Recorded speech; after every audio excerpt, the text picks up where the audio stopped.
सबसे बड़ी बात यही है कि आज इसीलिए हर एक घोटाले की भी चर्चा हुई है, हर एक स्कैम की भी चर्चा हुई है, लेकिन आज दारू घोटाले का भी उन्होंने कह दिया। कल भी राज्यसभा में इस बात का जिक्र भी हुआ था। क्या कहना चाहेंगे? मृदुल जी वो सब कुछ कहेंगे, वो सब कुछ कहेंगे जिससे जनता का कोई लेना देना नहीं, लेकिन जो जनता की बात है वो नहीं करेंगे।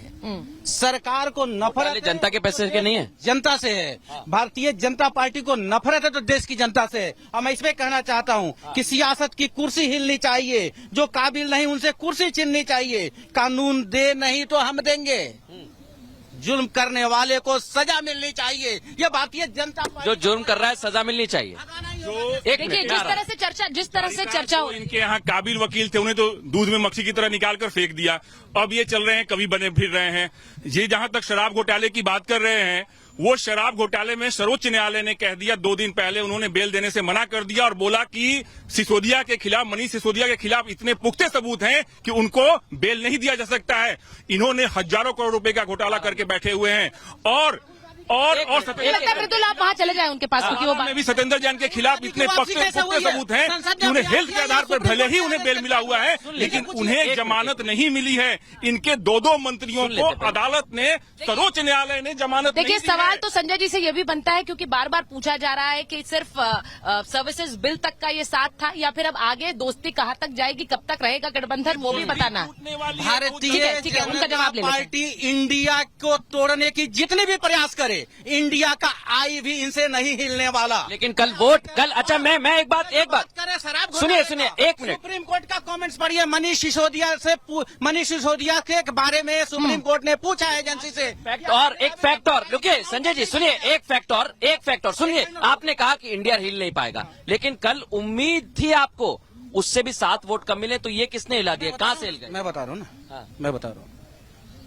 हमें तो लूट लिया जुमले वालों ने, झूठे झूठे वादों ने। कौन झूठे वादे करके गए? 26 दल में से कौन है वो? प्रधानमंत्री ने 38 दलों में से पूछिए कौन है? 38 दल के से द्वारा बने हुए प्रधानमंत्री ने 2 करोड़ नौकरी। ये आपको लूटने भी प्रधानमंत्री आ रहे हैं। संजय जी आपको लूटने 1 मिनट में आ रहा हूँ।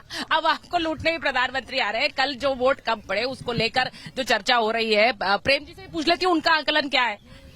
देखिए, विपक्ष ने इंडिया बनने के बाद जो परफॉर्मेंस राज्यसभा में दिया, 93 के एक्सपेक्टेशन से 102 तक दिया, तो वो मोटे तौर पर ये है। लेकिन चूंकि रीजनल पार्टीज को मैनेज किया गया, तो संख्या बल में बीजेपी पहले मैनेज किया कैसे? हाँ, मैनेज किया, मैनेज ही करना बोलते हैं ना, जब रीजनल पार्टीज को समर्थन में लाया जाता है। तो आजकल देखिए सरकारें बनाई। राघव चड्ढा खुद कह रहे थे कि अपने दिल की आवाज सुनिए, धर्म और अधर्म की लड़ाई है, तो किसी ने दिल की आवाज सुनी?